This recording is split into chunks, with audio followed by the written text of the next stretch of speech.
இப்போ சமீப காலமாக நிறைய பேங்க் அக்கௌண்ட்லேருந்து தன்னுடைய பர்மிஷன் இல்லாமல் ஆட்டோமேட்டிக்காக பணம் யாரோ வித்ட்ரா பண்ணிட்டு இருக்காங்க. அது மட்டும் கிடையாது, தன்னுடைய நம்பரை வேறு யாரோ யூஸ் பண்ணி பேசுறது போன்ற விஷயங்கள் பார்த்தீங்கன்னா சமீப காலமாக கேள்விப்பட்டுருக்கோம். இதுக்கு முக்கியமான காரணங்கள் என்னவாக இருக்கும் அப்படிங்கிறத எனக்கு தெரிஞ்ச வகையில் நான் கூட நான் ஷேர் பண்ணிக்க போகிறேன். இதில் ஃபஸ்ட்டு விஷயம் என்னென்னு பார்த்தீங்கன்னா, பொதுவாக வெளியிடங்களில் எங்கேயாவது நம்ம ஃபார்ம் ஃபில்அப் பண்ணும்போது சரி, ஏதாவது தகவல்கள் கொடுக்கும்போது சரி, நம்ம மேக்ஸிமம் யூஸ் பண்ண பார்த்தீங்கன்னா நம்முடைய மொபைல் நம்பர், ரெண்டாவது நம்முடைய மெயில் ஐடி. ஸோ இந்த இரண்டு விஷயங்கள் பார்த்தீங்கன்னா பர்டிகுலர் நபருக்கு பார்த்தீங்கன்னா கிடைச்சா போதுமானது. நம்மளுடைய மேக்ஸிமம் நம்முடைய விஷயங்கள்லாம் பார்த்தீங்கன்னா அவங்களால கேதர் பண்ண முடியும்.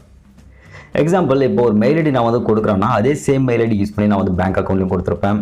ஏதாவது கூகுள் பேலும் பார்த்தீங்கன்னா கொடுத்துருக்கலாம். இதே மாதிரி சோஷியல் மீடியாஸ் மற்றும் அமேசான், ஃப்ளிப்கார்ட் போன்ற எல்லா இடத்துலையும் பார்த்தீங்கன்னா அக்கௌண்ட்ஸும் ஓப்பன் பண்ணியிருக்க முடியும். இப்போ அவங்களுக்கு தேவையான முக்கியமான விஷயம் என்னென்னா நம்முடைய மொபைலுக்கு வரக்கூடிய ஓடிபி. ஸோ இந்த ஓடிபி பார்த்தீங்கன்னா அவங்க எந்த வகையிலெல்லாம் அவங்க எடுக்கிறாங்க அப்படிங்கிறத இப்போ தெரிஞ்சுக்கோங்க.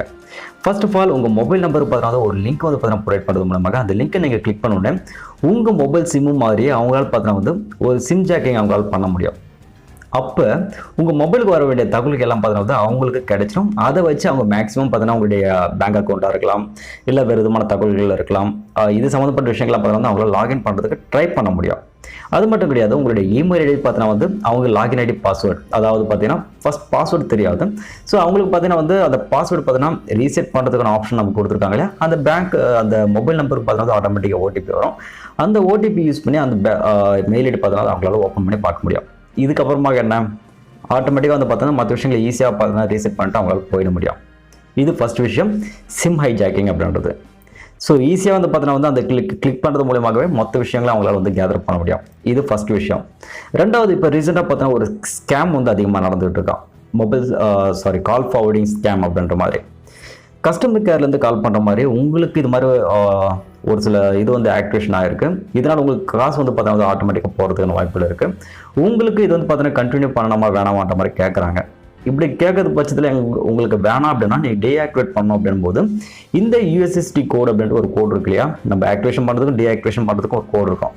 அந்த கோடு பார்த்தீங்கன்னா அவங்களுடைய நம்பர் பார்த்தீங்கன்னா ஒரு நம்பர் கொடுக்குறாங்க. அது பார்த்தீங்கன்னா ஆட் பண்ணிட்டு ஹேஷ் பட்டன் கொடுத்துட்டு கிளிக் பண்ணிட்டானா போதும், அவங்களுக்கு கால் ஃபார்வர்டிங் ஆகிடும். பட் அவங்க சொல்கிற இன்ஃபர்மேஷன் எப்படி இருக்கு அப்படின்னு பார்த்தீங்கன்னா, இந்த ஆப்ஷன் பார்த்தீங்கன்னா நாங்கள் டிசேபிள் பண்ணிவிட்டோம், 24 hours ஆகுன்ற மாதிரி சொல்லிட்டு அவங்க கட் பண்ணுவாங்க. அதுக்கப்புறம் நம்மள பார்த்தீங்கன்னா கண்டுக்க மாட்டோம் பெருசாக. அவங்க அதை யூஸ் பண்ணி என்ன பண்ணுவாங்கன்னா, நமக்கு வரக்கூடிய கால்களாகட்டும் கால் ஃபார்வர்டிங் ஆட்டோமேட்டிக் ஆகிடும். ஒரு சில மொபைல்ஸில் பார்த்தீங்கன்னா எஸ்எம்எஸ் ஃபார்வர்ட் பண்ணுற ஆப்ஷன்ஸ் பார்த்தீங்கன்னா கொடுத்து வச்சிருப்பாங்களாம். இது பார்த்தீங்கன்னா அவங்களுக்கு ஆட்டோமேட்டிக்காக ஃபார்வர்ட் ஆனது ஆகும்.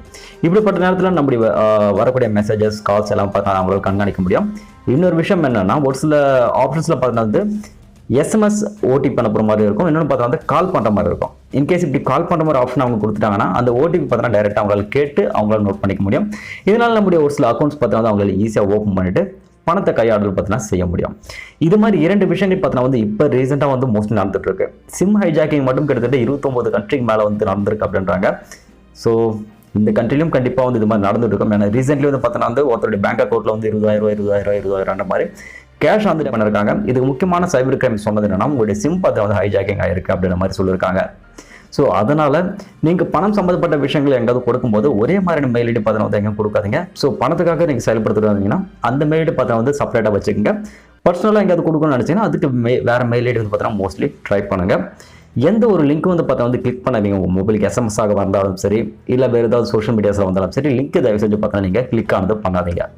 ஸோ ஒரு சில லிங்க்ஸ் பார்த்தீங்கன்னா உங்களுக்கு பார்த்தோன்னே தெரிஞ்சிடும். ஒரு சில லிங்க்ஸ் பார்த்தீங்கன்னா பிட்லைன் லிங்க் மாதிரி உங்களுக்கு அனுப்புவாங்க. எப்படி வேணால் கூட உங்களுக்கு பார்த்தீங்கன்னா ஹேக் பண்ணுறதுக்கான வாய்ப்புகள் இருக்குது. அது மட்டும் கிடையாது, இப்போ எல்லாருமே ஸ்மார்ட் ஃபோன் யூஸ் பண்ணிட்டு இருக்காங்க. அவங்களுடைய தேவைகளை பொறுத்து நிறைய அப்ளிகேஷன் ப்ளே ஸ்டோர்லேருந்து டவுன்லோட் பண்ணி யூஸ் பண்ணிட்டு இருக்காங்க.